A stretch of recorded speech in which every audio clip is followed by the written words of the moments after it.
मंत्रिमंडळ विस्तारात भाजप सगळी प्रमुख खाती राखणार असल्याचं सूत्रांच्या वतीनं कळतंय। गृह खातं भाजप स्वतःकडेच ठेवणार असल्याचं सूत्रांच्या वतीनं कळतंय।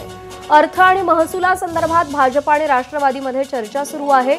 नगर विकास खातं हे शिवसेनेलाच मिळण्याची शक्यता दाट आहे। सार्वजनिक बांधकाम खातंही सोडण्याची भाजपने तयारी दर्शवली आहे। शिंदे अजित पवारांसह अंतिम चर्चेनंतर खातेवाटपासंदर्भात अधिकृत घोषणा होईल अशी माहिती मिळतेय। अभिषेक मुठाळ आपले प्रतिनिधी सध्या आपल्या सोबत आहेत। अभिषेक, जी प्राइम खाती असतात, जी क्रीम खाती असतात, ती स्वतःकडे ठेवण्यासाठी प्रयत्नशील असल्याचे आपल्याला तीनही पक्ष दिसतात। काय साधारण चर्चा, कोणतं खातं कोणाकडे जाऊ शकतं?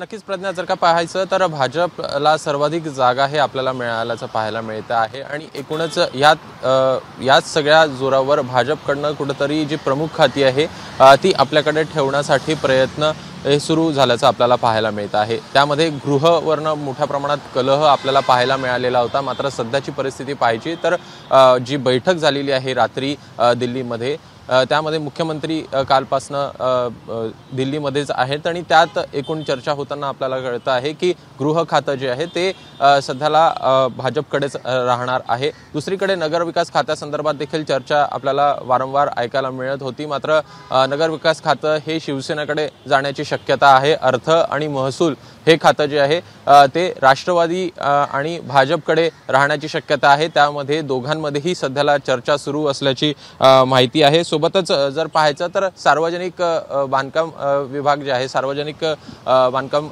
विभाग PWD जे आहे, त्या संदर्भात देखील शिवसेनेकडे जाईल का या संदर्भात देखील चर्चा सुरू असल्याची माहिती आहे। शिवसेनेकडे जर पाहायचं तर दोन खात्यासंदर्भात सध्याला आपल्याला चर्चा सुरू असल्याचं पाहायला मिळतं आहे। त्यामध्ये एक म्हणजे PWD आणि दुसरं म्हणजे PWD आणि दुसरं म्हणजे नगरविकास खातं। त्या संदर्भात चर्चा होत असतानाच एकूण कुठेतरी अंतिम याला स्वरूप जे आहे ते आपल्याला या 24 तासामध्ये प्राप्त होताना पाहायला मिळेल आणि एकूण अजित पवार असेल, एकनाथ शिंदे असेल आणि देवेंद्र फडणवीस यांच्या तिघांची ही बैठक मुंबईमध्ये पार पडू शकते आणि त्यामध्ये या संदर्भात अंतिम निश्चिती आपल्याला येताना पाहायला मिळेल। बरोबर आहे। 14 तारखेचा मुहूर्त आहे। मंत्रिमंडळ विस्ताराचा अवघे 2 दिवस शिल्लक आहेत आणि नेमका कोणता फॉर्म्युला ठरतो, कोणाकडे कोणती खाती जातात याची उत्सुकता आहे। अभिषेक, धन्यवाद दिलेल्या माहितीसाठी। ABP माझा, उघडा डोळे बघा नीट।